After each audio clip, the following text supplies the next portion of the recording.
All right, we got some pretty beefy update notes to look over. So let's go ahead and get in here and see what's changing. I did a quick scroll. I have not read any of the details.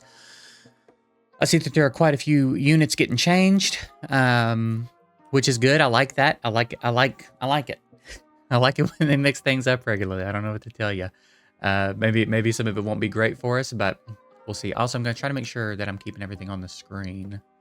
Okay, so we're getting a new Elemon. We did see Bagel's video recently about it. It's called the Ripper. We have some skills. I'm not really going to look too much at the skills right now. We'll look at him later. Bagel did a video going over him if you want to go check that out. I'm not really trying to look at his skills. I'm more interested in these balance notes. So we've got Wandering Monk for the water one. Added effect, recover HP equal to half the damage dealt upon a kill. Interesting.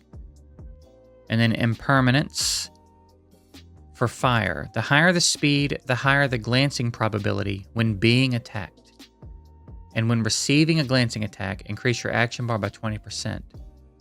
When attacking the enemy, deal additional damage that equals 800% of your speed. And with a 10% chance, apply blind. Okay. Water Gunslinger getting a little love. What do we got? Well, maybe. The 6-star effect is being adjusted from crit rate to speed. And now, Warning Shot. Let me do that real quick. Attack the enemy 2 times, each with a 70% chance to remove 1 buff. Each time a critical hit occurs, increase the action bar of all allies by 10%. If the buff is removed successfully, additionally grant all allies a speed up. Okay, interesting. So they're taking away some crit rate from him, giving him some speed, but he's still perking off crit rate. All right. The Bombermen. Everybody, I've been using my light one a little bit lately, so I'm almost happy to not see him here. I don't really want him messed with yet, unless it's something else, something good. The 6-star effect is adjusted from increasing critical rate to... I think that's a good move, actually. You're not really, in most cases, going to be trying to load up crit. Crit rate's not doing them a ton of good, really, for the most part. There are some unique cases for bombers throughout the years where crit rate has been nice, but generally speaking, accuracy is much better.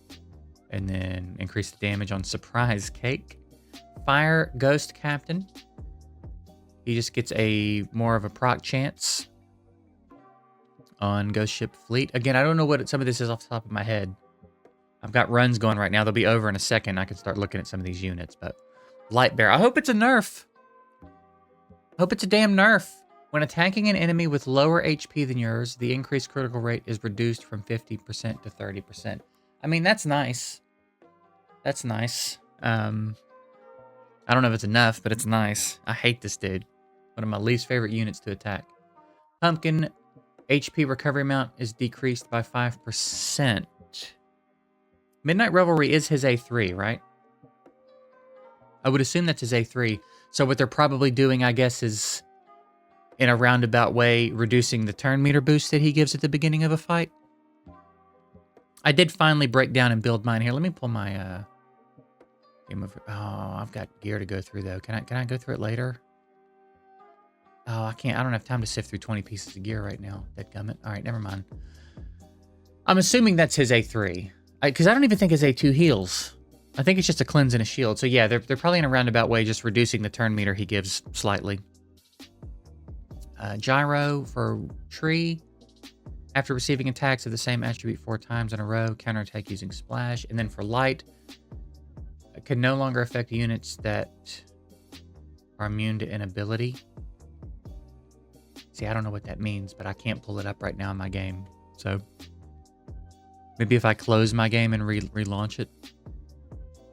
Action bar absorption and HP recovery amount are reduced by 10%. All right, so you're getting a little bit of a nerf, it looks like. Okay. The Clockworks for Tree. Damage increased based on your speed for one of his skills. And then for the Dark one, increase the speed by 15 for each buff possessed. After attacking, grant yourself 1 turn of speed up and have a chance to inflict 1 turn of stun. All right, very cool. Some new features we're getting. Gear management. I'm happy to see that. Similar to marked Elemons, gears can now be marked. Good. I think that's a good move. We talked a little bit in the beginner's gear guide about like sometimes you might have a 4 or a 6 piece of gear that's got a flat main stat, but it rolled 4 times into speed. So you want to keep that. So because of that, every time you'd go batch sell and automatically sell all your 2, 4, 6 flat stats, you'd have to go down and manually select that. So now you can just lock it. That's pretty nice. I like that. Filter gears based on their markings is cool. During repeat battles, you can open the gear management panel.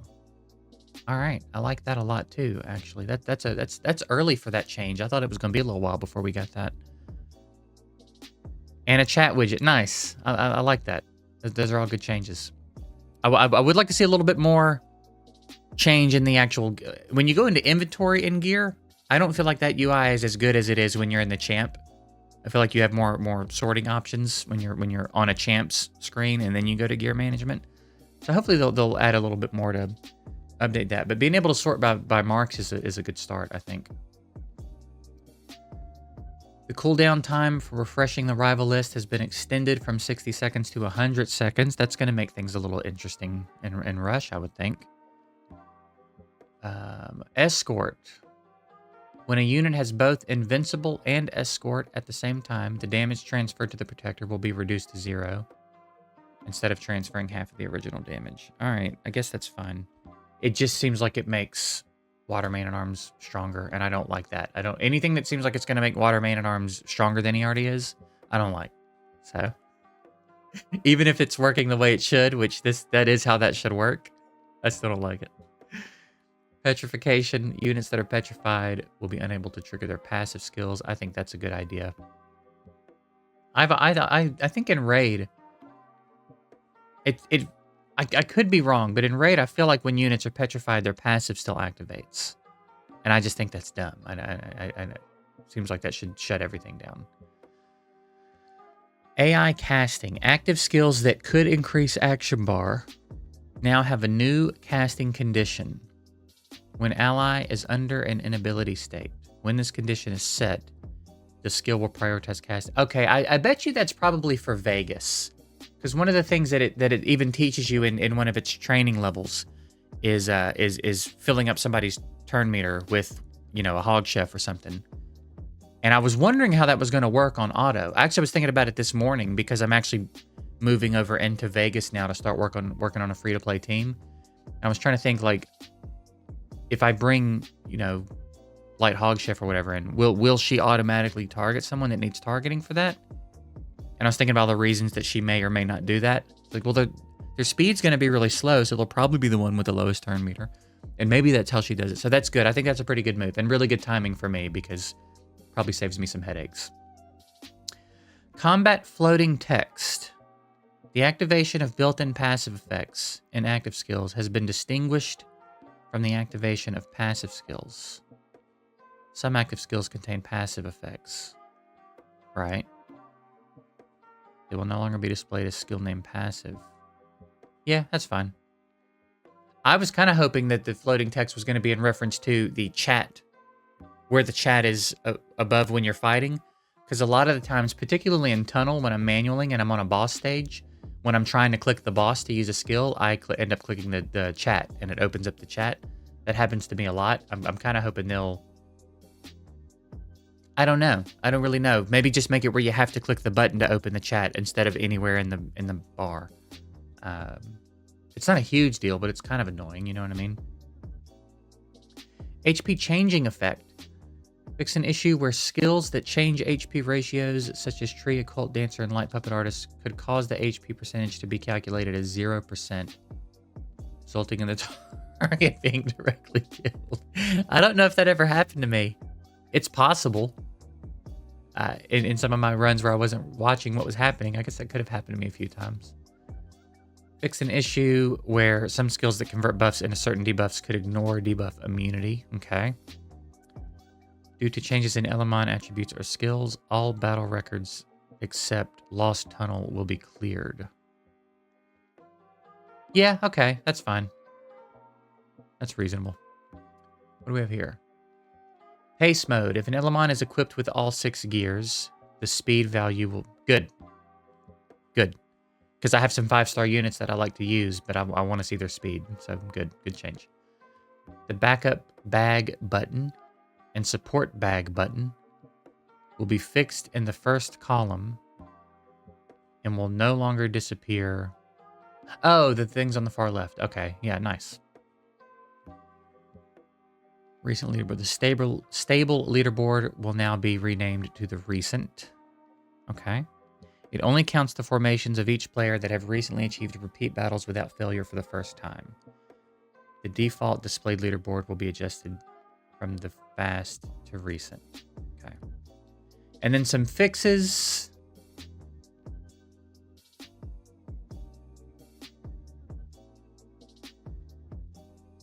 Anything in here worth talking about?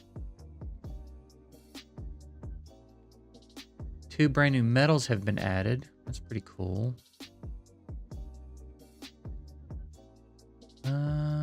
Yeah, I don't know that there's a ton in there worth talking about. Okay. Pretty decent, pretty interesting. Probably some people in there that are moderately happy about some of these changes. I reckon if you're a light bear, I don't know how much the light bear thing is really going to change anything. I guess you have to put a little bit more crit rate on him now, but he's still going to be a pain in the ass, I'm sure. But yeah, pretty good. Some decent little quality of life coming. Lots of stuff getting fixed. Making tweaks, taking a lot of feedback. I noticed they're doing a really good job of taking feedback. So yeah, I think we're doing well on a good roll. I hope. I have asked too. Right now we're just getting the one new Elemon. I have asked though. They do have plans to regularly add 3 and 4-star units as well. So this is not going to turn into a thing where every couple of weeks there's a new Nat 5 ban. At least that's what I've been told. So we'll see how it goes. I'm optimistic that we don't just keep getting new Nat 5s every couple of weeks, and that they also keep adding 3 and 4 stars, and that's what I've been told is going to happen. So we'll see. But yeah, pretty solid little update. Let me know what you think about it. Let me know if you use it. I don't use any of these units super actively except the pumpkin, and I don't reckon that's going to be too big of a deal. Beyond that, I don't really use a lot of these units very often yet. So if you use any of them, let me know how you feel about the changes. What are some other stuff you'd like to see in the game? Other quality of life changes maybe you think we could use in the next update or two. And yeah, I guess I'll get out of here for today. Appreciate you guys watching. Hope you have a good one. I'll see you later.